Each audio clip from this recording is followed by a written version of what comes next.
Heavy metal is the loudest, fastest music on earth, and its stars live just as hard. But that non-stop lifestyle came with a dark side. We're diving into the 20 most intense battles with alcohol in metal history, including a singer whose onstage meltdowns became a terrifying new show for fans. 1. Bon Scott. When you think of the ultimate rock and roll frontman, you probably think of Bon Scott. He was the original voice of AC/DC, the man who sang Highway to Hell. He had a raspy voice, a mischievous grin, and was the life of every party. The band built its entire image around this hard-living, rebellious spirit. But here's the kicker: that image wasn't an act. For Bon, the party truly never stopped. He was known for his incredible capacity for drinking, often boasting about it. The band was on the verge of becoming the biggest thing in the world after their 1979 album became a massive hit. They were working on the follow-up, which would become Back in Black. But Bon would never see it finished. In February 1980, after a night of heavy drinking in London, Bon passed out in a friend's car. The friend left him there to sleep it off. The next morning, Bon was found unresponsive. He was only 33 years old. The official report called it acute alcohol poisoning. To put it mildly, his body just shut down. His passing was a huge shock to the rock world, a tragic end to a legendary voice. Bon's story was a terrible warning, but for our next star, it was just another day at the office. He was in a band just as big, and his habits got him kicked out of it. 2. Ozzy Osbourne. Everyone knows the name Ozzy Osbourne. He is the Prince of Darkness, the original voice of Black Sabbath. He basically helped invent heavy metal, and along with it, he helped invent the rock star party lifestyle. He was famous for his wild behavior both on and off the stage. The thing is, his bandmates were also known for partying. But by 1979, even they thought Ozzy was too much. The band was trying to record a new album, but Ozzy's drinking and unpredictable behavior made it impossible. He would disappear for days on a bender, and when he was around, he was often in no condition to work. So the band did the unthinkable. They fired the face of Black Sabbath. This sent Ozzy into a spiral. He spent months locked away, just drinking. But what many overlooked is that this was the start of a decades-long public battle. Even after he became a huge solo star, his problems continued. He went to rehab many times. There was a famous 1989 arrest that he barely remembered. His body has been through so much, scientists have literally studied his genes to understand how he is still going. Ozzy's story is one of shocking survival, but our next star from an even bigger band had a battle that was kept quiet for years until it finally exploded in front of the whole world. 3. James Hetfield. When you think of Metallica, you think of power, speed, and precision. James Hetfield is the voice and rhythm guitar of that machine. On stage, he looks like a general leading an army of fans. He is the image of strength. But for decades, James was fighting a private war. What many fans didn't know was that he had been struggling with personal demons and anxiety since he was a kid. He used the bottle to cope with the pressures of being in the world's biggest metal band. He was, in his own words, a functional alcoholic. He could play the shows, but he was miserable inside. It all came to a head in 2001. The band was falling apart at the seams. James's problems had gotten so bad that his bandmates and management had to step in. He entered a long and intense rehab program. This whole painful process was filmed for their documentary, Some Kind of Monster. Fans were shocked to see their hero so vulnerable. A real wow factor? James got sober and stayed that way for over 15 years. But the fight is never truly over. In 2019, he had to go back to rehab, forcing the band to postpone a massive tour of Australia. It showed everyone that this is a lifelong battle, even for the strongest-looking people. James's fight shows how hard recovery can be, but his band has a history with this. In fact, they fired their first lead guitarist for this exact reason. And that guitarist went on to start his own legendary band out of pure anger. 4. Dave Mustaine. This is one of the most famous what-if stories in all of music. Dave Mustaine was the original lead guitarist for Metallica. He was in the band from the very beginning, writing songs and helping to create their lightning-fast sound. He was known for being brilliant, but also for being a hothead. Here's the kicker. His fiery personality was made much worse by his heavy drinking. He would get into arguments and even physical fights with James Hetfield and the other members. The rest of the band was worried about his behavior. In 1983, right before they were set to record their first album, Kill 'Em All, the band made a huge decision. They woke Dave up one morning, told him he was out of the band, and put him on a bus for a 4-day ride from New York back to California. He was completely blindsided. What many overlooked is that Dave used that long 4-day bus ride to plot his revenge.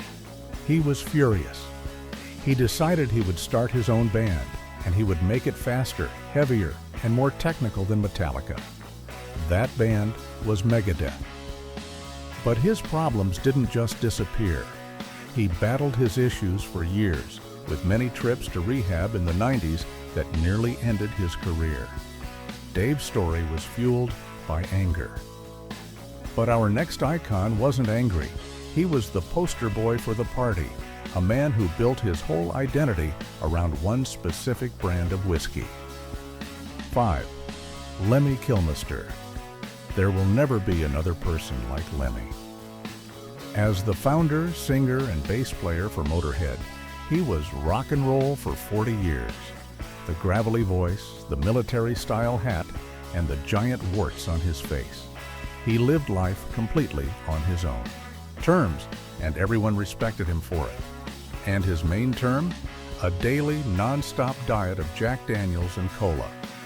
This was not a stage prop. This was not a gimmick. To put it mildly, Lemmy was famous for drinking an entire bottle of Jack Daniels every single day. That is over 25 ounces of 80-proof whiskey every day for decades.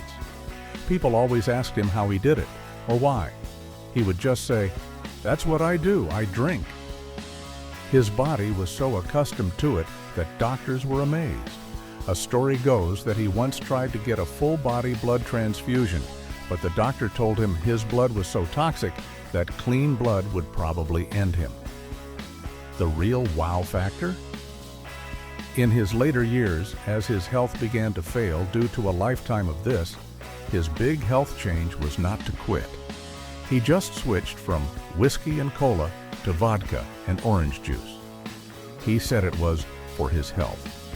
He played rock music until the very end, passing away in 2015, just days after being told he had a serious illness. Lemmy was a legend who seemed unbreakable. But our next star found out the hard way that the human body can break. His insides literally gave out from the constant drinking in a truly terrifying way. 6. Duff McKagan. In the late 1980s and early 90s, Guns N' Roses was the biggest and most dangerous band on the planet. Duff McKagan was the tall, blonde, and impossibly cool bass player. The band was known for its live fast attitude, and they took it more seriously than anyone. But here's the kicker. While the whole band was deep into the party life, Duff's intake was on another level. He has said in interviews that his daily habit was not a bottle, but a gallon of vodka. That is 128 ounces of hard liquor every single day. He said he would drink just to feel normal and be able to get out of bed. His body just could not take it. In 1994, at only 30 years old, he woke up with a pain in his stomach so bad he couldn't move. He said it felt like a football was being kicked in his stomach. He was rushed to the hospital. The doctor's report was the stuff of nightmares. His pancreas, which is an organ that helps you digest food, had swelled up to the size of a football, and had started to leak its digestive fluids into his body. It was, to put it mildly, exploding. The doctor told him in plain terms, "If you have one more drink, you will be gone." That was the moment everything changed. He got sober and never looked back. Duff had a wake-up call that saved his life. But his bandmates were also in deep trouble. One of them was kicked out of the band because his own problems made it impossible for him to even play the drums. 7. Steven Adler. Staying with Guns N' Roses, let's talk about the original drummer, Steven Adler. He was the heartbeat of their first album, Appetite for Destruction. His swinging, energetic style was a huge part of what made that album a classic. He was the little brother of the band. The thing is, as the band got more famous, the parties got bigger, and Steven got pulled in deeper than anyone. His use of various substances, including large amounts of alcohol, started to affect his playing. He became unreliable. The rest of the band, who were all dealing with their own major issues, tried to help him. They even made him sign a contract saying he would try to get clean, but he just couldn't shake it. The breaking point came in 1990. The band was trying to record their new albums, and Steven was reportedly in such bad shape he could barely hold his drumsticks. After trying and failing to record one song over 30 times, the band made the hard choice. They fired him. This sent Steven into a decades-long downward spiral that was very public and very sad, including health scares and arrests. He lost everything, all because he couldn't escape the party. Steven was fired for his issues. But what about the band's famous frontman? His problems didn't get him fired. They just made him one of the most unpredictable figures in music. 8. Axl Rose. Axl Rose is one of the most electric and controversial frontmen in rock history. With his unique voice and wild stage presence, he was the center of Guns N' Roses. He was also the center of all their drama. While Axl's issues were complex, heavy drinking was a huge part of the problem during the band's peak. This wasn't a quiet, private battle. It was loud and public. The band became famous for starting shows hours late, or not showing up at all. A lot of this was blamed on Axl's erratic behavior, which was often fueled by a long night of partying before a show. He would get into arguments with bandmates, security, and even the audience. This all added to the band's dangerous image, but behind the scenes, it was tearing them apart. What many overlooked is how this affected the band's career. Their tours in the early 90s were massive, but they were also disasters. The constant delays and onstage rants cost them a fortune and created huge amounts of stress. It was a major reason why the original lineup completely fell apart. Axl's behavior, worsened by his habits, helped destroy the biggest band in the world from the inside out. The GNR story is one of total excess. Our next star, from a different era of metal, took that excess to a dark and scary place in the 90s. 9. Phil Anselmo. In the 1990s, Pantera was the band that saved heavy metal. They were heavy, angry, and real. At the front of it all was Phil Anselmo, an intense and powerful singer. He was a new kind of metal frontman, full of rage. But here's the kicker. Phil was dealing with a lot of pain. He had a back injury from years of jumping off speakers on stage, and he was in constant agony. To cope with the pain and the pressures of touring, he started drinking. A lot. This drinking, combined with other substances he used for his back, changed him. His bandmates said he became a different person. He became isolated, paranoid, and angry. This created a huge rift in the band. The real wow factor moment came in 1996. After a show, Phil's body completely gave out. His heart stopped for over 4 minutes. He was gone. Paramedics managed to bring him back. You would think this would be the ultimate wake-up call, but his struggles continued for years. It wasn't until 2010 that he finally got clean and sober. He has since said he regrets the person he became and the time he lost with his band. Phil's story is a terrifying brush with the end. Our next legend also had a near-fatal moment that completely changed his life and his entire stage persona. 10. Alice Cooper. Alice Cooper is the king of shock rock. He was the one who brought horror movies, fake blood, and wild theatrics to the rock stage in the 70s. He was a huge star, but he was also playing a character. The thing is, the line between Alice the character and Vincent Furnier, the man who played him, got very blurry. A huge part of his daily life was drinking. He has said he would wake up in the morning and have a beer and just keep going all day. He was drinking cases of beer a day, plus whiskey. This went on for years until the late 70s. He was a full-blown 24/7 alcoholic. His health was failing. He was physically a mess and creatively empty.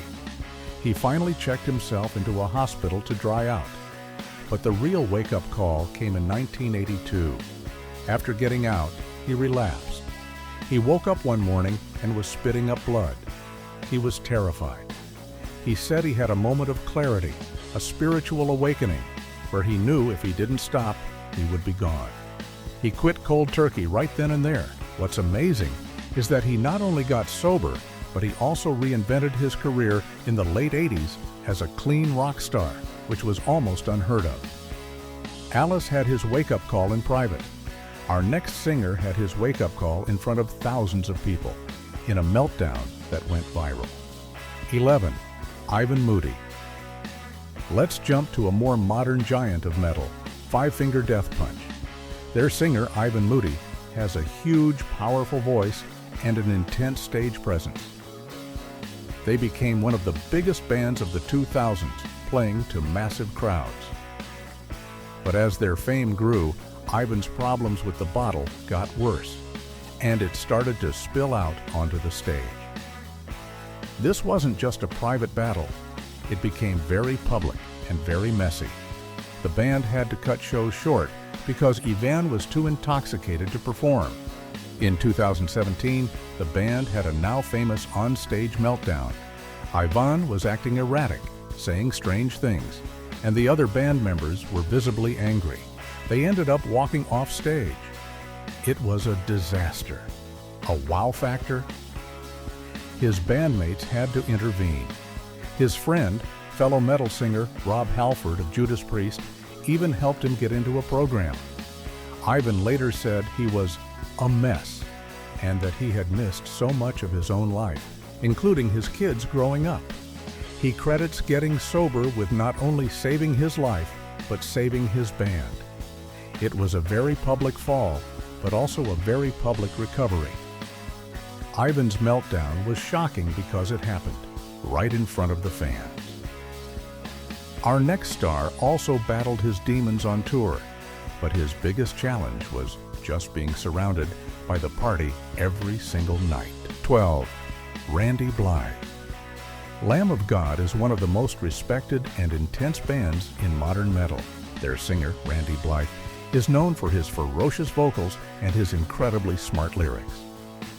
For years, Randy was also known as a heavy drinker. It was just part of the tour lifestyle. You play a crazy show, you get off stage, and there are free drinks everywhere. It's a non-stop party, and he was right in the middle of it. Here's the kicker. He was a functional alcoholic. He didn't have the public meltdowns like some others. He just drank all the time. He said he was a happy drunk, but he knew it was slowly destroying him. The change came in 2010. The band was playing a massive show in front of 14,000 people. He was sober for that one show, and he said it was the best, most powerful performance he had ever given. A light bulb went off in his head. He realized that drinking wasn't helping him, it was holding him back. He quit right then. He said the hardest part was and still is, touring. He is surrounded by free booze every single day and has to constantly make the choice not to pick it up. Randy chose to get sober for his performance. Our next star, a legendary guitarist, had to get sober because his mentor and boss, Ozzy Osbourne, told him to. 13. Zakk Wylde. Zakk Wylde is a true guitar hero. He got his big break as a young kid, becoming Ozzy Osbourne's lead guitarist in the late 80s. He played with Ozzy for years and also started his own band, Black Label Society, which has a rough biker metal image. And that image came with a lot of drinking. Zakk was famous for his ability to party, just like his boss. He was a beer-drinking machine. He said in interviews that he would drink 30 beers a day, just as a baseline, and then move on to hard liquor. This went on for 20 years. He was a big guy, but his body couldn't take it forever.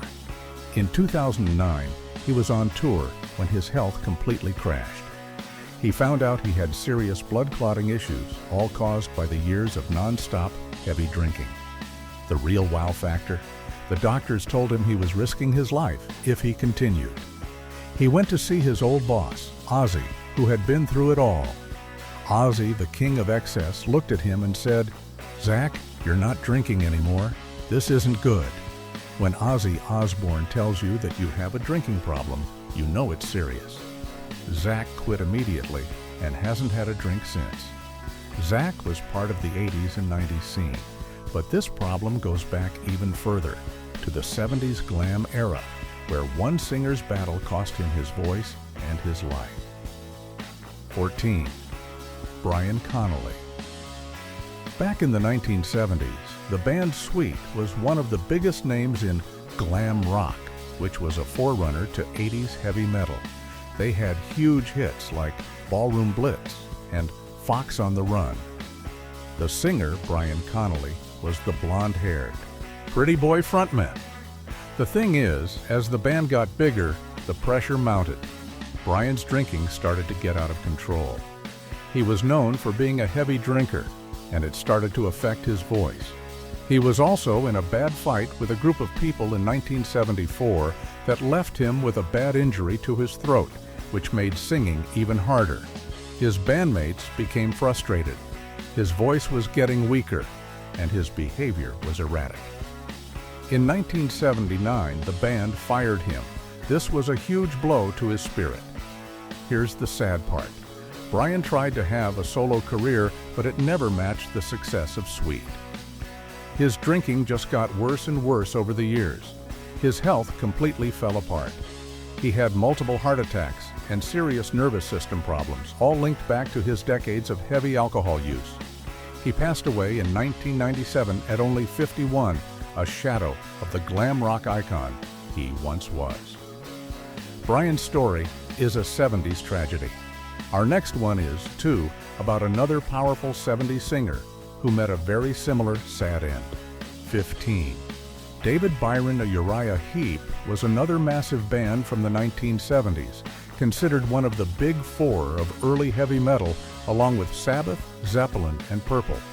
Their frontman was a man named David Byron, who had an incredible, high-pitched operatic voice. He was a classic rock showman. But behind the scenes, his life was controlled by the bottle. His drinking was legendary, even in an era where everyone was drinking. It got to the point where it was impossible to work with him. He would miss shows, perform in a bad state, and get into arguments with the rest of the band. In 1976, the band's manager had to fire him. The manager said David was a disease that had to be cut out. What many overlooked is that this firing was the end of his career. He tried to start other bands, but nothing worked. His problems with alcohol only got worse. In 1985, he was found in his home, having passed away at only 38 years old. The cause was alcohol-related liver disease. His body had just given out after years of abuse. David Byron's story is a tragic warning from the 70s. Our next star is from a modern band, and he had to fight against the cultural myth that to be a metal star, you have to drink. 16. Oddbjørn Tryggvason. You might not know this name, but his story is important. Adalbjorn Tryggvason, we'll call him Addy, is the singer and guitarist for the unique Icelandic metal band Solstafir, or Solstafir. For years, Addy lived the life. He said in interviews that he was fueled by bourbon. It was just part of the job. You get on stage, you drink, you play, you party, you get on the bus, and you do it again. Here's the kicker.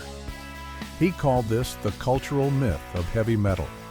There's this unwritten rule that to be a real metal musician, you have to be a hard-drinking party animal. He was drinking to get confidence on stage and to fit into the image he thought he was supposed to be. Then, in 2013, he just stopped. He realized it was all a lie, didn't need it to perform, and it was making him miserable.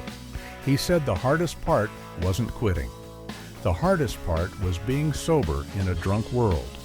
He's still on tour, in the same clubs, with the same free drinks backstage.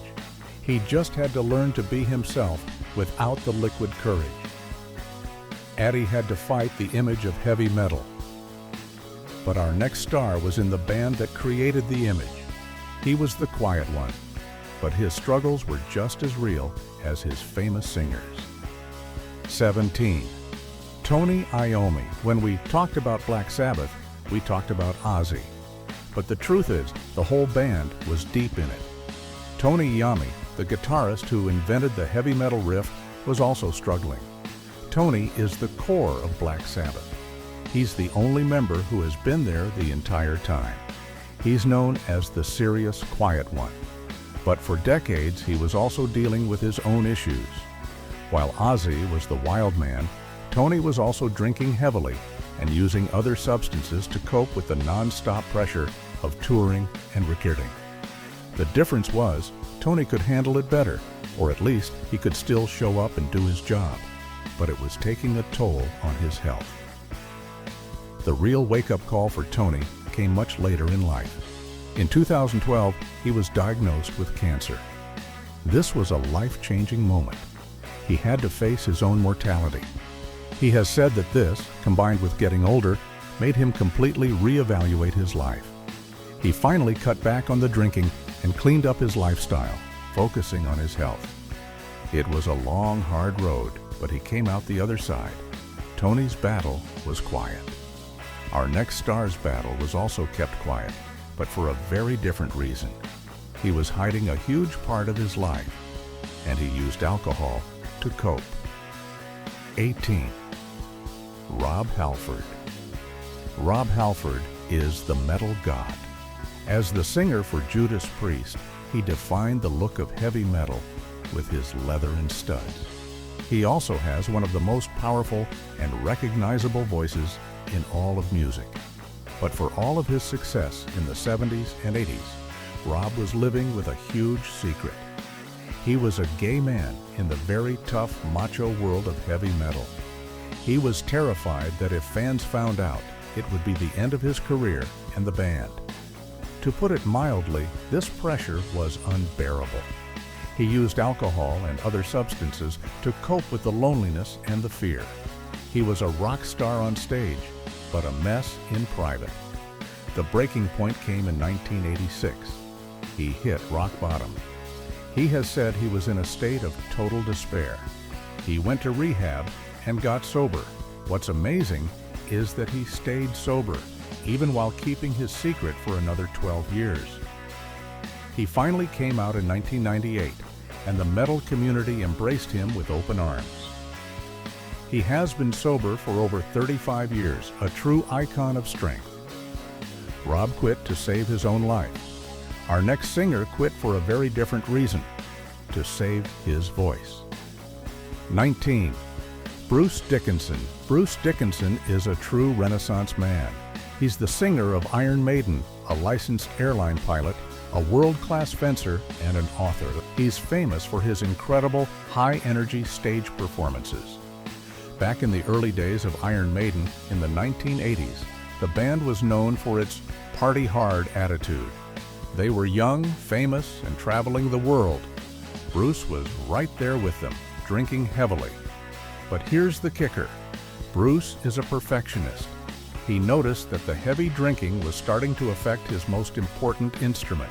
His voice, he couldn't hit the high notes. His energy was dropping. He called it a fog. Unlike many others, this wasn't a story of hitting rock bottom. This was a purely professional decision. Around the mid-80s, he just quit.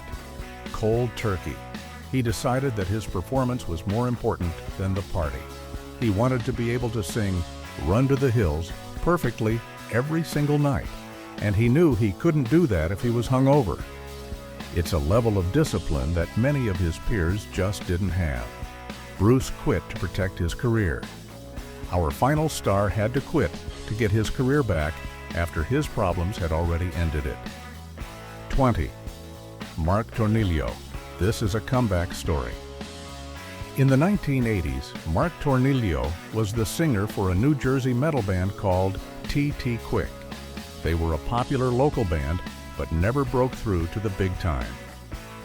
As the 80s metal scene faded, Mark's career faded with it. He left the music business and started working as an electrician.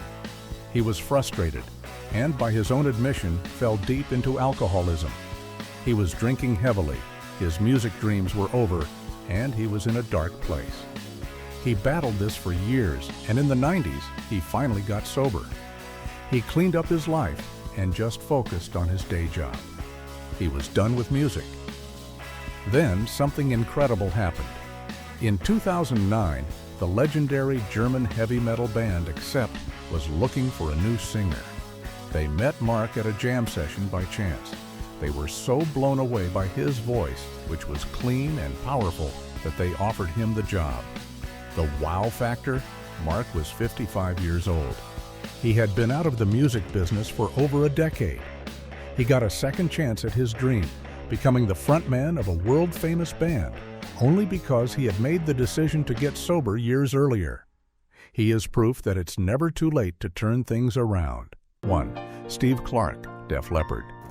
Steve Clark was born in England in 1960 in a place called Wisewood in Sheffield. He wasn't born into fame. He didn't have a fancy start, but something about music pulled him in early. As a young boy, he saw a concert that changed him. He watched Cliff Richard and the Shadows, and from that day, he wanted music to be his whole life. His parents saw his interest and gave him a guitar when he was 11. But there was a rule. He had to really learn how to play it, and he did. He studied classical guitar for a year. Then he heard Led Zeppelin. That sound stuck in his head like fire. It changed everything. He dropped the soft style and picked up hard rock.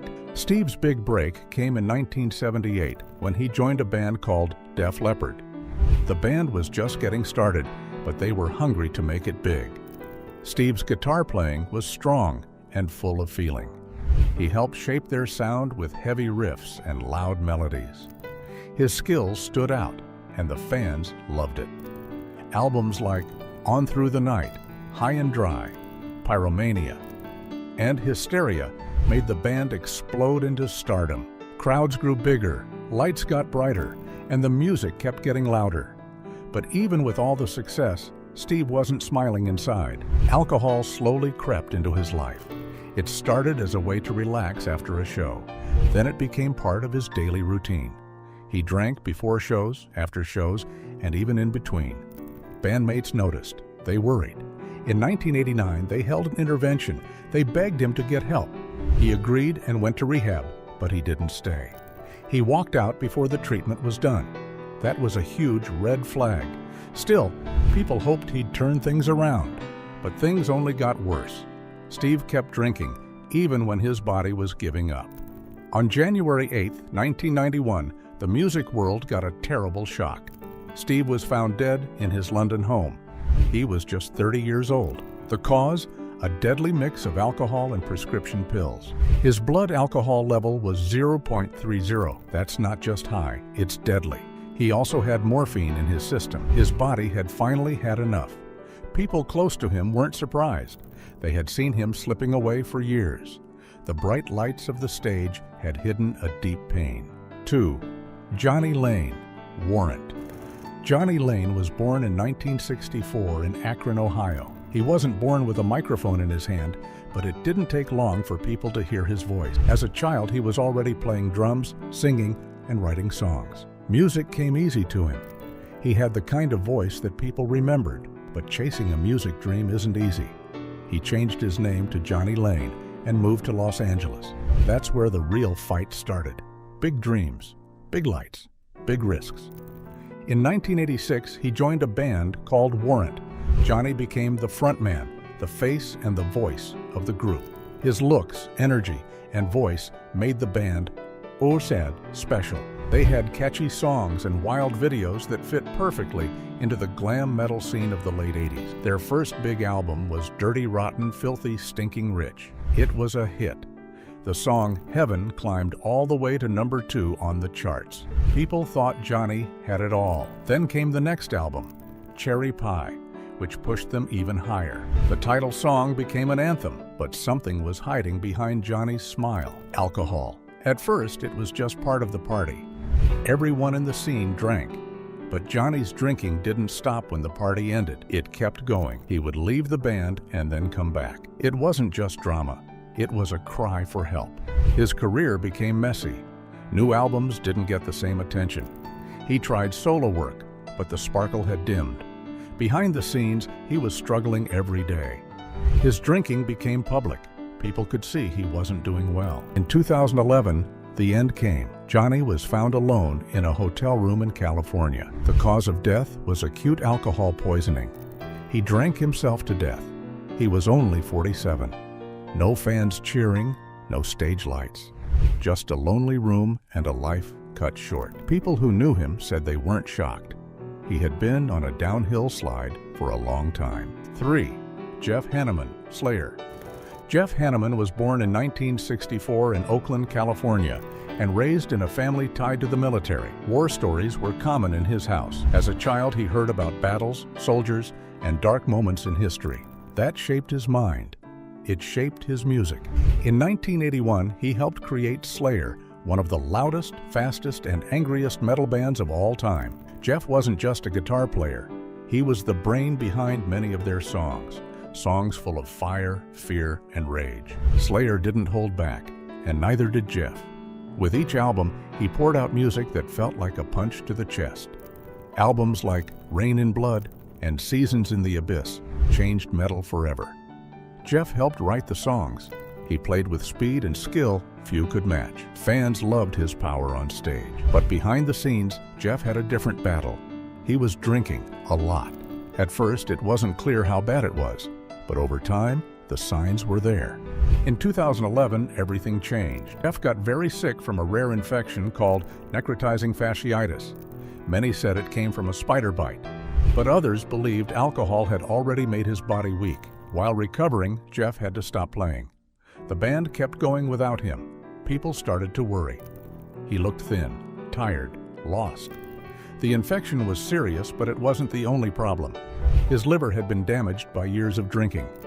In 2013, Jeff died at age 49. The cause was liver failure.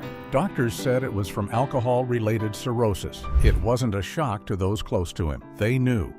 They had seen the fall, but fans still felt crushed. Slayer lost a key piece. Metal lost a master. And once again, alcohol had taken someone who had once looked untouchable. 4. Aleksi Laiho, Children of Bodom. Aleksi Laiho was born in Espoo, Finland in 1979. He was just a kid when he started playing the violin, but soon the violin wasn't enough. He switched to guitar, and it was like a fire lit up inside him. He practiced for hours, sometimes all day. He looked up to metal bands like Halloween, and he dreamed of making his own mark. By the time he was a teenager, he had already started a band called In Earth D, which later became Children of Bodom. Aleksi didn't play just for fun. He played like his life depended on it. His fingers moved fast, his sound was sharp, and fans loved him. He didn't just stand on stage, he ruled it. With albums like Follow the Reaper and Hate Crew Death Roll, the band exploded across Europe and Japan. People started calling him one of the best metal guitarists in the world. But while the crowd cheered, something was going wrong behind the curtain. Alexi was drinking a lot. He had a wild energy, and some thought the drinking was just part of his rock star life. But it wasn't just partying, it was deeper, darker. Alcohol became part of his daily life. He struggled with pain, stress, and mental health, and the bottle was always nearby. People close to him worried. Some tried to help, but Alexi kept slipping back. He looked thinner, tired. His playing started to change. His mood changed too. In 2019, Children of Bodom broke up. Alexi wasn't done with music though. He started a new band called Bodom After Midnight. But things didn't go as planned. His health was falling apart. People noticed. In December 2020, the worst news came. Alexi Laiho had died. He was only 41. Reports said his liver was badly damaged. He had fatty liver, a weak pancreas, and more, all caused by long-term drinking. He didn't just die young, he died broken. 5. Bon Scott, AC/DC. Bon Scott was born in Scotland in 1946. When he was still a small boy, his family moved far away to Australia. He grew up in Fremantle, a place where he quickly stood out for his loud voice, wild behavior, and love for music. From a young age, Bon didn't like rules. He wanted to be different, to live big, and to be remembered. He tried many things before joining AC/DC, playing with other bands like the Valentines and Fraternity. But nothing stuck like AC/DC. That's where his loud voice, wild ways, and strong stage energy found the perfect place. When he joined AC/DC in 1974, the band was still growing. But with Bon, something changed. His raspy voice and wild look made him unforgettable. His words were sharp, fun, and often pushed the limits. Albums like High Voltage, Let There Be Rock, and Highway to Hell became hits. People couldn't get enough of the band, and Bon was a big reason why. He wasn't just a singer, he was the face of the wild rock life. Fans loved how he laughed in the face of danger, but behind the fun, something darker was growing. Bon lived fast, too fast. He drank all the time. People around him saw it, but no one made him stop. They said it was just how rock stars lived. But it wasn't just fun anymore. His body was getting tired. His mind was cloudy. He would party all night, drink until he passed out, and still try to perform. Every day he was pushing closer to the edge, and no one helped pull him back. On February 19, 1980, Bon was found dead in a friend's car. It was cold, it was dark, and he was gone. The cause of death was alcohol poisoning. They called it a death by misadventure. He was only 33 years old. Just a few weeks before, he had been laughing and singing in front of crowds. Now he was silent. His body had given up. The band was crushed. Fans were shocked. They had just started to take over the world, and now their voice was gone. 6. John Bonham, Led Zeppelin. John Bonham was born in 1948 in a small town in England. As a child, he loved drums more than anything. He started playing at age 5 using whatever he could find. Pots, pans, anything that made noise. People called him a natural. He never had real lessons. He didn't need them. His talent spoke for itself. When he got older, his drumming became loud, fast, and full of power. He was impossible to ignore. When Led Zeppelin needed a drummer in 1968, John was their first choice. And it changed everything. With Bonham on drums, Led Zeppelin became unstoppable. His beats weren't just background noise, they were the heartbeat of every song. He had a way of making the drums talk, scream, and thunder. His solos would shake the ground. Fans cheered. Other drummers watched in awe. Some tried to copy him, but none could match him. He had magic in his hands, but while his music soared, his personal life was falling apart. Bonham drank a lot, too much, and he didn't stop. At first, people thought it was just part of the rock lifestyle, a drink after a show, a few drinks before bed. But it was never just a few. His drinking grew worse.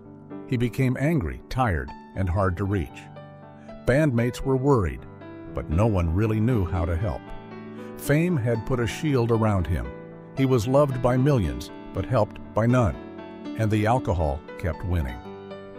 On September 25, 1980, the band gathered at a house to rehearse. Bonham had drinks early in the day, then more and more. That night, he passed out. He was laid in bed to rest, but by the next morning, he was gone.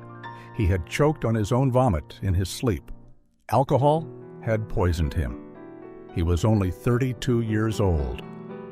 8. Paul Di'Anno, Iron Maiden. Paul Di'Anno was born in 1958 in Chingford, England. He was tough, loud, and full of energy. When he joined Iron Maiden in 1978, the band found its voice. Paul's voice was sharp, rough, and full of fire. He brought a kind of danger to the stage that fans loved. The band's first two albums, Iron Maiden and Killers, showed what heavy metal could be: fast, strong, and real. Paul helped build that sound. His look, his voice, and his attitude made him stand out. But behind the music, Paul was fighting something. He drank a lot. He used substances. He said he was trying to stay strong, but he was falling apart. The band noticed. He would miss shows, show up late, or act strange. His voice started to suffer. His body started to slow down. The music was moving forward, but Paul was stuck. The fun was fading and the problems were growing. People warned him, but he didn't listen. In 1981, Iron Maiden let him go. They had to. They were rising fast, and Paul was pulling them down. He didn't leave quietly. It was loud, messy, and full of regret. He joined other bands, started new ones, and kept singing. But it was never the same. His health kept getting worse. The drinking never stopped. The substances stayed close. And over time, Paul faded from the spotlight. The voice that once roared now whispered. For years, he tried to keep going. He played small shows. He gave interviews, but his body was failing. He had surgeries. He was often in pain. He needed help to move. Still, the bottle stayed near. On October 21, 2024, Paul Di'Anno died. He was 66. The cause wasn't a surprise. Years of drinking had broken him. It was a long fall, and it ended in silence. 9. Jason Molina. Songs, Ohia, Magnolia Electric Co. Jason Molina was born in Lorain, Ohio on December 30th, 1973. He wasn't a huge rock star with wild parties and flashing lights. He was quiet, private, and made music that spoke to people who felt sad or alone. His songs were deep and full of pain, often talking about the darkness that people hide inside. He sang for bands like Songs, Ohia, and Magnolia Electric Co., and his music mixed folk, country, and rock. People loved him for being honest in his songs, but many didn't know how much he was hurting in real life. Jason had a serious drinking problem. This wasn't just someone who liked to have a few drinks on weekends. He drank every day, all the time. It got worse as the years passed. Friends and family watched him fall deeper into trouble. He stopped touring, stopped recording, and disappeared from the music world for long periods. Some people thought he was just taking a break, but the truth was far more painful. His body was falling apart. Alcohol was eating away at him, slowly and painfully. He tried to get better. He went to hospitals, to rehab centers, and he even lived in special care homes. But nothing seemed to work. The alcohol had taken too much from him already. He was weak, tired, and often confused. He couldn't play music the same way anymore. His hands shook. His memory faded. Sometimes he didn't even recognize people he knew well. It was like he was fading away while still alive. By the time March 2013 came around, Jason was extremely sick. His organs couldn't take it anymore. His liver and kidneys were damaged beyond repair. On March 16, 2013, he died from organ failure. He was only 39 years old, a life cut short, a voice silenced forever, not by fate, not by accident, but by alcohol. Every note he sang now feels heavier. Every lyric hits harder. He wrote about being broken, and in the end, he truly was. Jason Molina is remembered by fans as a deep and thoughtful songwriter. But behind the music is a terrible warning. Addiction doesn't care how talented you are. It doesn't care how much people love you. It takes and takes you until there's nothing left. 11. David Byron, Uriah Heep. David Byron was born David Garrick on January 29, 1947, in Essex, England. He had a voice that filled up rooms and a way of performing that pulled people in. As the lead singer of Uriah Heep, he helped create some of their most loved songs. During the early 1970s, the band was big, and David was a major part of that. But with success came problems, and for David, one big problem was alcohol. At first, the drinking didn't seem like a problem. Rock stars partied, and so did David. But soon, it wasn't just partying. He drank every day during shows, after shows, at home.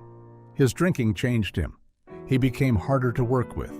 He started forgetting things. He lost control of his voice. The band noticed. Fans noticed. Everyone saw the change. In 1976, Uriah Heep made a hard decision. They removed David from the band. It was not just about the music anymore. His health and behavior were getting worse. David tried to go solo. He made new music. He tried working with new bands, but it never hit the same. The fire he had before was dimmed. David's health got worse every year. His liver stopped working right. His kidneys followed. He looked older than his age. People who met him were shocked. How could someone with such a strong voice now barely stand? On February 28, 1985, David died. He was just 38 years old. He died from liver disease and kidney failure, both caused by alcohol. 12. Michael Clarke, The Byrds. Michael Clarke was born on June 3, 1946, in Spokane, Washington. He wasn't flashy like other drummers. He had a simple way of playing that worked perfectly for the Byrds. His beats helped create hits like Mr. Tambourine Man and Turn, Turn, Turn. The Byrds became one of the biggest folk rock bands of the 1960s. Michael was there from the start, but something else was always in his life: alcohol. Drinking followed Michael from his early days. He drank at shows, at home, everywhere. As time went on, the drinking got worse. His health started to show it. He lost weight. His skin looked bad. People said he was hard to talk to, angry, tired, sick. Michael tried playing with other bands. He moved around a lot, but the drinking never stopped. Even when doctors warned him, he kept going. Friends said he wouldn't listen. He was caught in a cycle he couldn't break.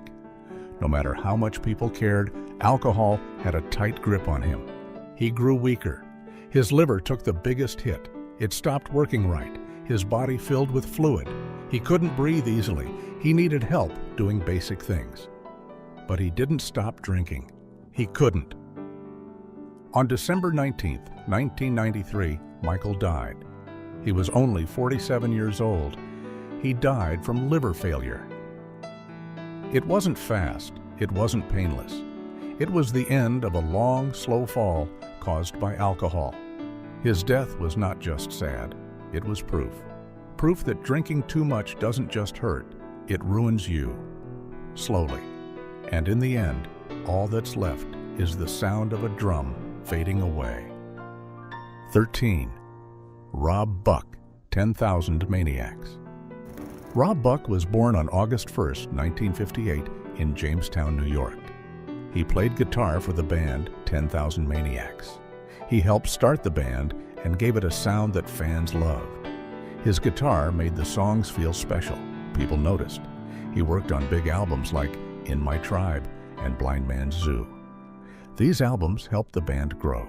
Fans loved them. But behind the music, something bad was happening. Rob Buck was drinking too much. At first, it may not have seemed serious, a few drinks here and there, but it grew. He drank more and more. It became normal. People may have looked the other way. Maybe they thought he had it under control, but he didn't. His body started to suffer. His liver was getting weaker. Alcohol was slowly ruining him, even if he didn't know it yet. As the years went by, the damage got worse. The late 1990s were not kind to him. His health dropped. His liver could not keep up anymore. He may have had warning signs, pain, fatigue, but maybe he ignored them. Maybe others saw but didn't speak up. His music stayed strong, but his body was falling apart. He was in danger, and no one stopped it. On December 19, 2000, Rob Buck died. He was only 42. The cause was liver failure. The real reason? Alcohol. Years of drinking ended his life. It didn't have to be that way. He had talent, fans, and a future. But alcohol took it all.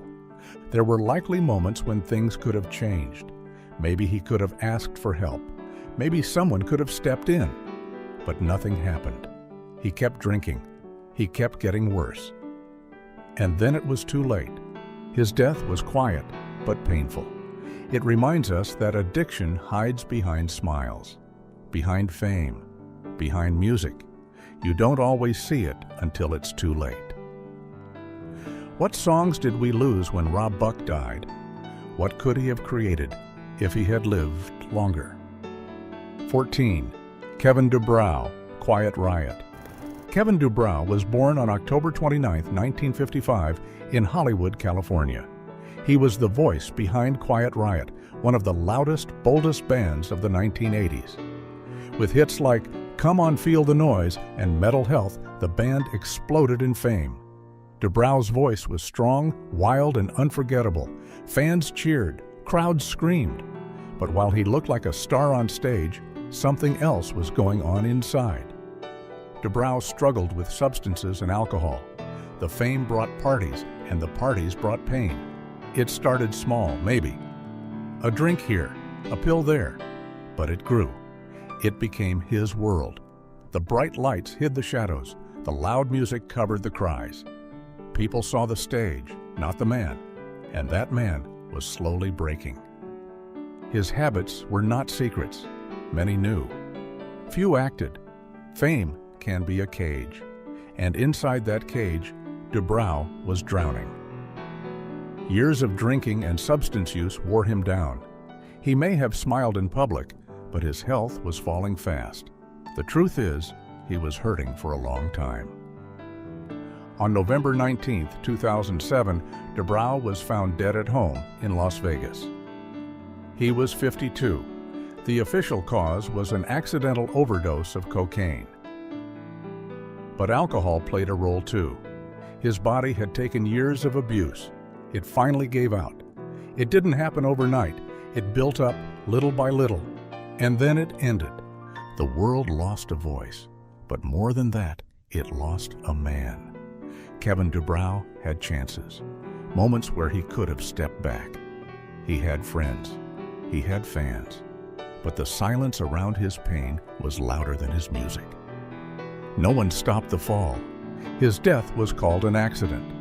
But is it still an accident when the warning signs are there for years, when the pain is visible, when the danger is clear?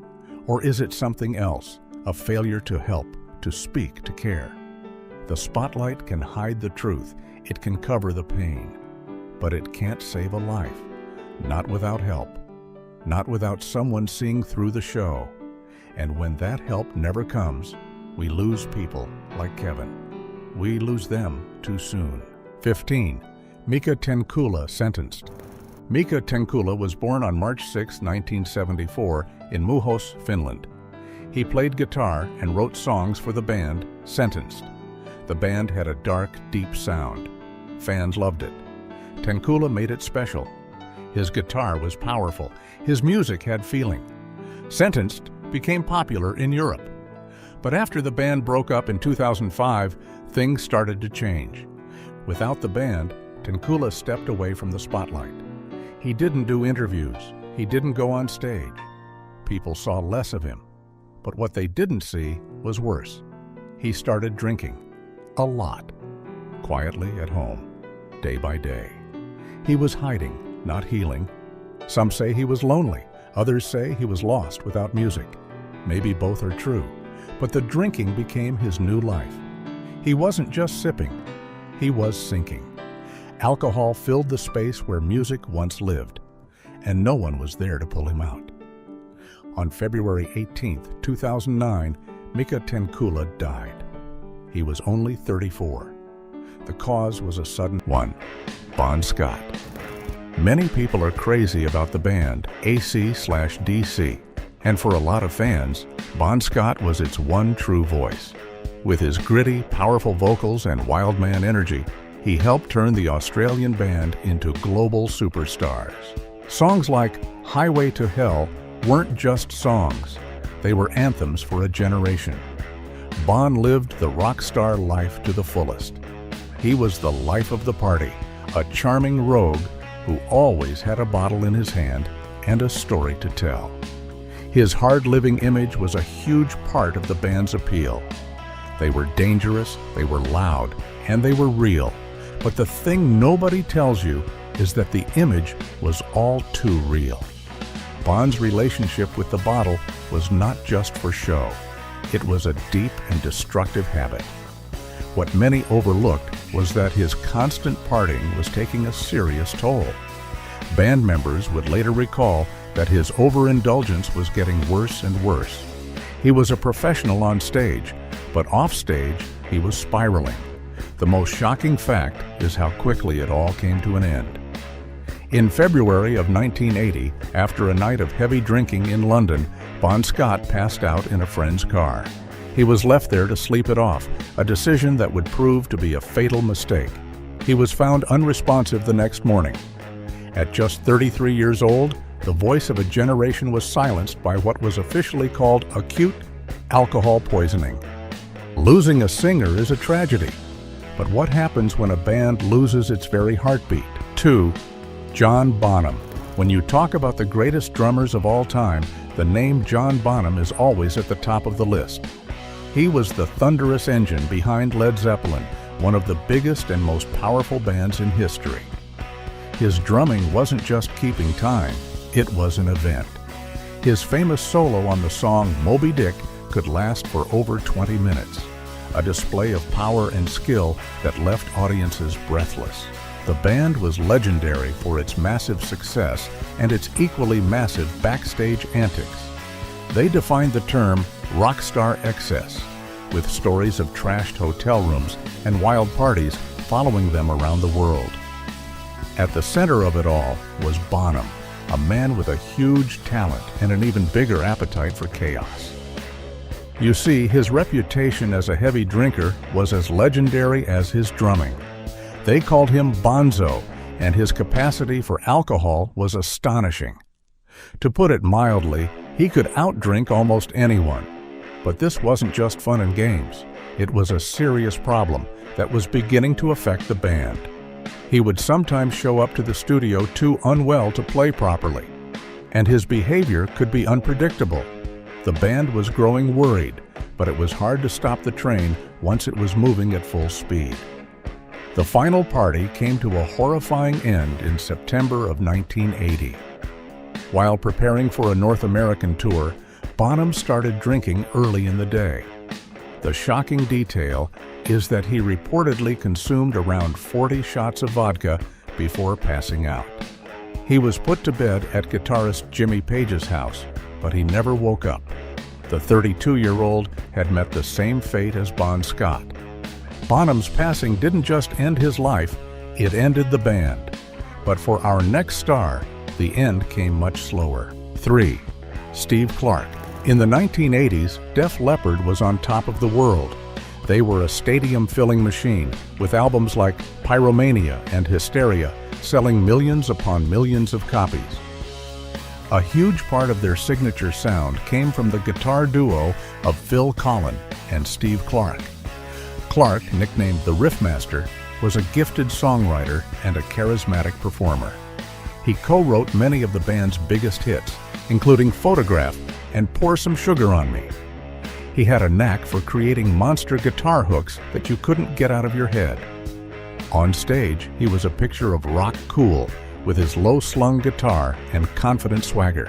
But not all things are what they seem. Behind the cool exterior, Steve Clark was fighting a terrible battle. His struggle with alcohol was an open secret within the band for years. His addiction was so severe that it became a major problem during the recording of Hysteria. His bandmates tried everything to help him. They would send him home from the studio, talk to him, and even stage interventions. The most shocking part is that during a break from the band, his fellow members found him passed out in a gutter in Minneapolis. They had to fly him to a treatment center. The band gave him a 6-month leave of absence in 1990 to get himself together. It was a final desperate attempt to save their friend. Tragically, it didn't work. In January of 1991, Steve Clark was found in his London home. He had accidentally mixed too much alcohol with prescription medication. He was only 30 years old. Clark's story is a heartbreaker, but for our next musician, the fall from grace was even more public and prolonged. 4. Johnny Lane. If you were alive in the early 1990s, you couldn't escape the song Cherry Pie. It was a massive hit for the glam metal band Warrant, and it turned their lead singer, Johnny Lane, into an overnight superstar. With his long blonde hair and pretty boy looks, he was the perfect frontman for the MTV generation. He wrote the song as a last-minute addition to the album, scribbling the lyrics on a pizza box in about 15 minutes. That one song defined his entire career, for better and for worse. Warrant sold millions of records, toured the world, and lived the high life. The thing nobody tells you is that Johnny Lane grew to hate that song. He felt it was a silly, shallow tune that overshadowed his more serious songwriting. He felt like a joke, and that feeling ate away at him for years. As the glam metal scene faded away, Lane's career began to struggle, and his reliance on the bottle grew stronger and stronger. What many overlooked was just how bad things got.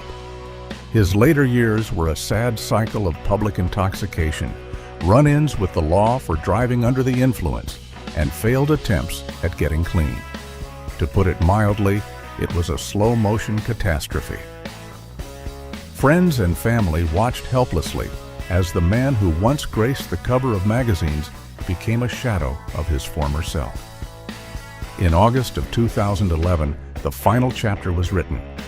Johnny Lane was found in a Comfort Inn hotel room in Los Angeles, surrounded by bottles. He was only 47 years old. The Cherry Pie Guy's story is a classic tale of fame's dark side, but some stories of addiction go even further back. 5. David Byron. In the 1970s, Uriah Heep was one of the pioneers of heavy metal and progressive rock. With their soaring vocal harmonies, heavy organ sounds, and fantasy-themed lyrics, they created a unique style that won them a huge following. At the front of it all was their lead singer, or David Byron. He was a frontman in the classic sense of the word. He had a powerful, multi-octave voice and a flamboyant, theatrical stage presence that was absolutely captivating. He was the kind of singer who could hold an entire arena in the palm of his hand. He was a true rock god of his era. But you see, there was a dark side to his incredible talent. David Byron's drinking was legendary even in an era of legendary drinkers. The bottle was a constant companion, and it started to affect his performance and his reliability. The band grew tired of his erratic behavior. The most shocking fact is that things came to a head during a show in Philadelphia in 1976. Byron was so intoxicated on stage that he was singing off-key and slurring his words. The band had finally had enough. After the show, they made the difficult decision to fire him from the band he had helped build. It was a stunning fall from grace. He tried to launch a solo career and form other bands, but he could never recapture the magic. His addiction had taken its toll, and his voice was never the same. In 1985, at the young age of 38, David Byron's body finally gave out. Firing a singer is a drastic step, but our next star's band had to watch as he went down a similar path. 6. Phil Lynott. Phil Lynott was one of a kind. As the frontman, bassist, and main songwriter for the Irish band Thin Lizzy, he broke all the rules. He was a black man in a mostly white rock world, and he brought a poetic, romantic soul to the tough guy world of hard rock. His songs were stories filled with vivid characters and unforgettable melodies. Hits like The Boys Are Back in Town and Jailbreak are still classic rock radio staples. On stage, he was pure charisma with his signature afro, mirrored sunglasses, and confident swagger. He was a true poet of the streets. The thing nobody tells you, though, is that the romantic, wild man image he projected in his music was how he lived his life, especially when it came to partying. Phil's battles with his personal demons were well documented. He struggled with a lifestyle of excess that became inseparable from his identity. The bottle was a central part of that lifestyle. After Thin Lizzy broke up in 1983, his problems escalated. What many overlooked was that the end of the band left a huge void in his life, one that he tried to fill with more and more indulgence. To put it mildly, his health began to rapidly decline. In late 1985, after a binge at his home, he collapsed. He was rushed to the hospital, but the damage was already done. Years of heavy drinking and other bad habits had taken their toll. On January 4th, 1986, Phil Lynott passed away at the age of 36. Lynott's story is a tragedy of a great artist consumed by his own legend. But what happens when addiction hits a band known for being the angriest in metal? 7. Jeff Hanneman. Slayer is one of the big four of thrash metal, known for their blistering speed, aggressive sound, and dark, controversial lyrics. For over 30 years, they were one of the most uncompromising bands in music. A huge part of their iconic sound came from the guitar work of Jeff Hanneman. He was not only a ferocious player, but also the band's main musical architect, writing the music for classic songs like Raining Blood and Angel of Death. His riffs were a masterclass in controlled chaos, and his contributions defined the very sound of thrash metal. But here's the kicker. While the band maintained a brutal public image, Hanneman was fighting a private war. He was a heavy drinker for most of his adult life, a habit that was quietly causing serious damage to his body. The situation took a bizarre and tragic turn in 2011. Hanneman was bitten by a spider, which led to a severe flesh-eating disease in his arm. He almost lost the arm entirely and had to undergo multiple surgeries. He was forced to step away from the band to recover. The most shocking fact is that while the spider bite was the immediate problem, his body's inability to heal was made much worse by his long-term alcohol abuse. His liver was failing. For the next 2 years, he struggled with his health. In May of 2013, Jeff Hanneman's body finally gave up. The official cause of his passing was alcohol-related cirrhosis. He was 49. A spider bite seems like a freak accident, but our next star's downfall was just as sudden and shocking. 8. Alexi Laiho. For a new generation of metalheads, Alexi Laiho was a guitar hero. As the frontman for the Finnish band Children of Bodom, he was a true virtuoso. He blended the speed and aggression of death metal with the melodic, classical-inspired solos of old-school heavy metal. His skill was breathtaking. He was known for his shredding ability, playing incredibly fast and complex passages with seeming ease. The band became one of Finland's best-selling musical acts of all time, and Alexi was their undisputed star, a charismatic and energetic leader. You see, like many rock stars before him, Alexei lived a life of constant touring and partying. The bottle was always present. He was open about his drinking, often seeing it as just part of the rock and roll lifestyle. But as the years went on, the habit began to take a serious toll. What many overlooked was the severity of the damage being done to his body. He suffered from stomach ulcers and other health issues that were directly related to his heavy consumption. His friends and family were deeply concerned, but he struggled to break the cycle. To put it mildly, he was burning the candle at both ends. The final shocking news came at the very end of 2020. Alexei Laiho passed away at his home in Helsinki. He was only 41 years old. It was later revealed that he had been suffering from long-term liver and pancreas degeneration caused by his years of alcohol abuse. It's tragic to lose such a young talent, but some artists' battles with the bottle are a lifelong struggle. 9. Gary Moore. Gary Moore, was a guitarist's guitarist. Hailing from Northern Ireland, he was a true virtuoso, respected by his peers for his incredible skill and emotional playing. He started his career with the classic rock band Thin Lizzy before launching a very successful solo career. He could play anything from blistering hard rock and heavy metal to soulful melodic blues. His 1990 album, Still Got the Blues, was a massive worldwide hit and introduced a whole new audience to his amazing talent. He was known for his intense, passionate performances and his signature guitar tone. But not all things are what they seem. Behind the incredible talent was a man who had a long and difficult relationship with alcohol. His drinking was a part of his life for decades, stretching all the way back to his early days in the music scene. While he managed to maintain a successful career for many years, the habit was always there, lurking in the background. The most shocking part of his story is how suddenly it all ended. In February of 2011, while on vacation in Spain, Gary Moore was found unresponsive in his hotel room. He had passed away in his sleep from a heart attack. He was 58 years old.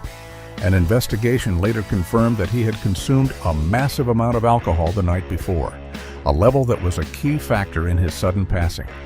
It was a tragic end for a man who still had so much music left to give. Moore's end was sudden and private, but our next star's struggles with the bottle were very loud and very public. 10. Kevin DuBrow. Quiet Riot was one of the bands that brought heavy metal to the mainstream in the 1980s. Their 1983 album, Metal Health, was the very first heavy metal album to ever hit #1 on the Billboard charts. At the front of it all was their loud, opinionated, and charismatic singer, Kevin DuBrow. With his powerful voice and energetic stage presence, he was the classic 80s rock frontman. The band's cover of the Slade song Come On Feel the Noise became an anthem for a generation of headbangers. The thing nobody tells you is that Kevin's personality was as loud off stage as it was on. He was known for being outspoken and for having a big mouth, which often got him into trouble with other bands and the press. That larger-than-life personality was fueled by a classic rock and roll lifestyle. The party never seemed to stop. But as the years went by, the partying took a darker turn. What many overlooked was the toll that years of indulgence were taking. After Quiet Riot's initial fame faded, DuBrow struggled to keep the band going through various lineup changes. His personal battles continued away from the spotlight. In November of 2007, friends became concerned when they couldn't reach him. He was found at his home in Las Vegas. The 52-year-old had passed away from an accidental overdose of a mix of substances, with alcohol being a major contributor. DuBrow's story is a familiar one, but the next musician's fall was part of a much darker scene. 11. Mike Starr. In the early 1990s, the music world was turned upside down by the grunge movement out of Seattle. Alice in Chains was one of the darkest and heaviest bands to come out of that scene. Their music was sludgy, powerful, and filled with a sense of gloom. A key part of their unique grinding sound was the bass playing of Mike Starr. He was a founding member of the band, and his heavy, driving bass lines were the foundation for their first two classic albums, Facelift and Dirt. But you see, the darkness in their music was a reflection of the band's real-life struggles. The Indie band was caught in a downward spiral of heavy indulgence, and Mike Starr was right in the middle of it. His issues with addiction became so severe that it started to impact his ability to function in the band. To put it mildly, his life was becoming unmanageable. In 1993, at the height of the band's fame, he was asked to leave Alice in Chains. The most shocking fact is that his life continued on a tragic path for years. He was in and out of trouble with the law and was even featured on the reality show Celebrity Rehab, where his struggles were broadcast for the world to see. Despite attempts to get clean, he could never escape his demons. In March of 2011, Mike Starr was found in a home in Salt Lake City. He was 44 years old. Losing a band member is devastating, but the next band on our list also lost their drummer far too young. 12. The Reverend, Avenged. Sevenpale exploded onto the metal scene in the 2000s with a sound that blended classic heavy metal with modern punk and metalcore. They became one of the biggest metal bands of their generation, known for their flashy guitar solos, catchy hooks, and incredible musicianship. A huge part of their creative force was their drummer, Jimmy the Rev Sullivan. He wasn't just a drummer, he was a multi-instrumentalist, a singer, and one of the band's primary songwriters. His drumming was wild and unpredictable, and his creative vision was all over their music. But here's the kicker. The Reverend lived a fast and furious life, much like the music he created. He was known for his wild personality and his love of partying.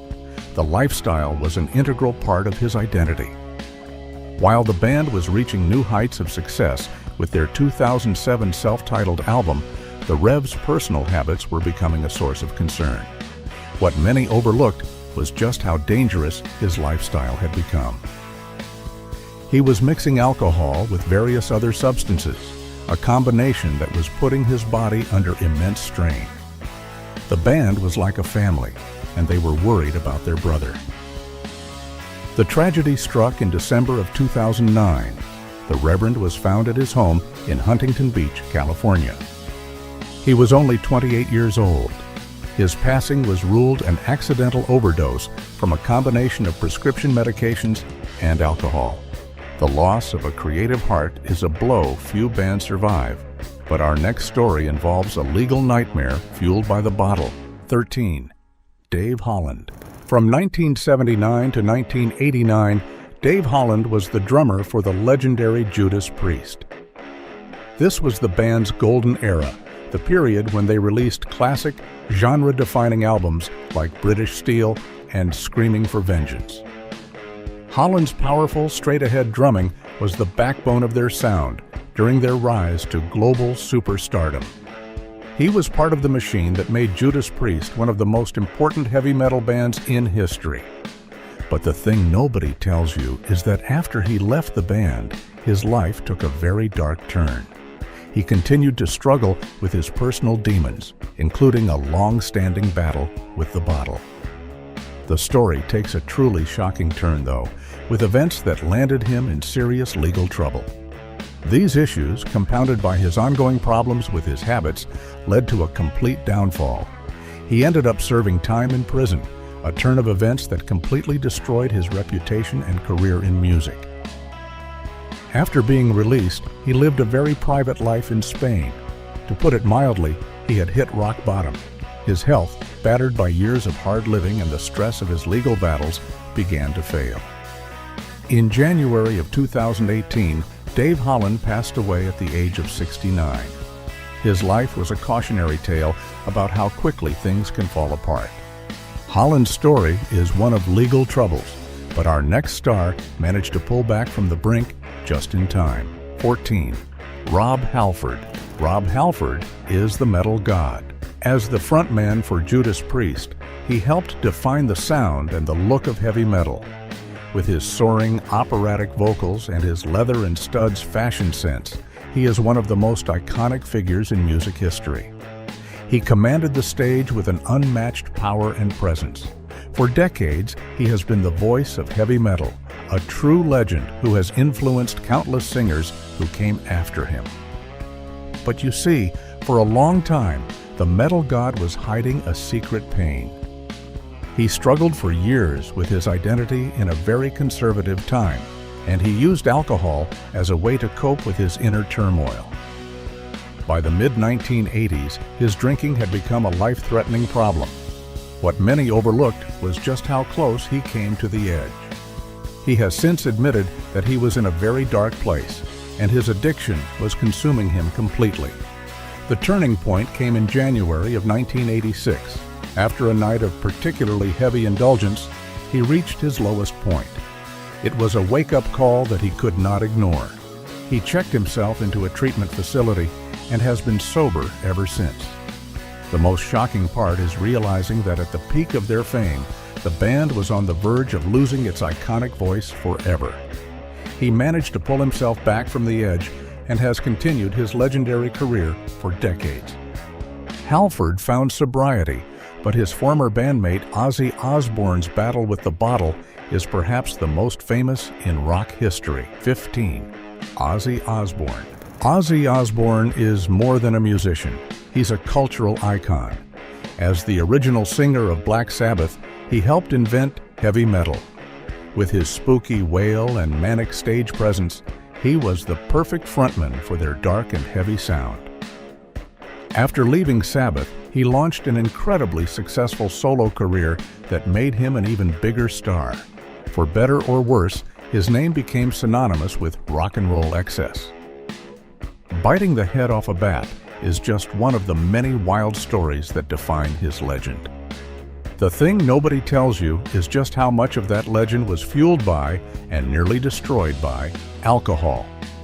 Ozzy's consumption was off the charts, even by rock star standards. His drinking was so out of control that it got him fired from Black Sabbath in 1979. They simply couldn't work with him anymore. His solo career was plagued by his addiction. He would miss shows, give terrible performances, and his health was constantly in jeopardy. To put it mildly, he was a walking disaster. The most shocking fact is the sheer volume of his intake. He would reportedly drink multiple bottles of hard liquor every single day.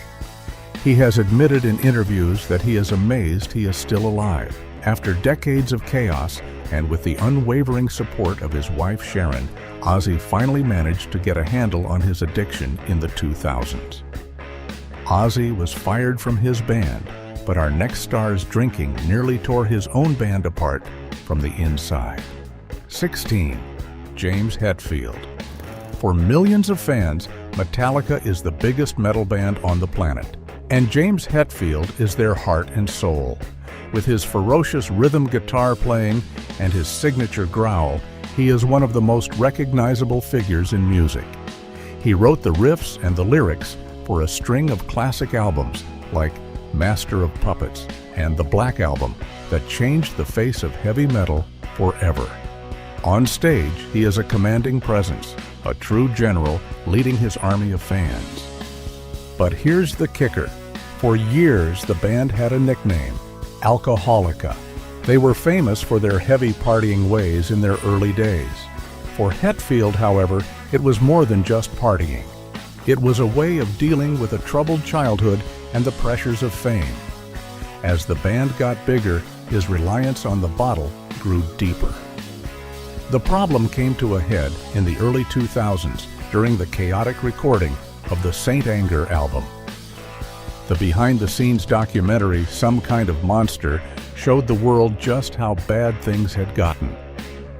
Hetfield's temper was flaring, he was fighting with his bandmates, and the band was on the verge of breaking up. The most shocking moment was when he abruptly left the studio and checked himself into a long-term treatment facility. No one knew if he would ever come back. The biggest metal band in the world was completely falling apart. Thankfully, he did come back, sober and ready to work, saving the band from total collapse. Hetfield's struggle was captured on film, and so was the near disaster of our next frontman. 17. Corey Taylor. Slipknot burst onto the scene in the late 1990s like a nightmare come to life. With their 9 members, terrifying masks, and chaotic, aggressive music, they were unlike anything anyone had ever seen before. At the center of the storm was their singer, Corey Taylor. Known as Number 8, he possessed a stunning vocal range, able to switch from brutal, guttural screams to beautiful, melodic singing in an instant. He was the voice of a new, angry generation of metal fans. But the chaos on stage was often matched by the chaos in his personal life. Corey Taylor has been very open about his long and brutal battle with alcohol. He started drinking heavily as a teenager to cope with a difficult upbringing. When Slipknot blew up, the rock star lifestyle only threw gasoline on the fire. What many overlooked was just how dark things got. He has described himself as a full-blown, raging alcoholic during the band's early years. The absolute lowest point came in 2003, at a party at the Rainbow Bar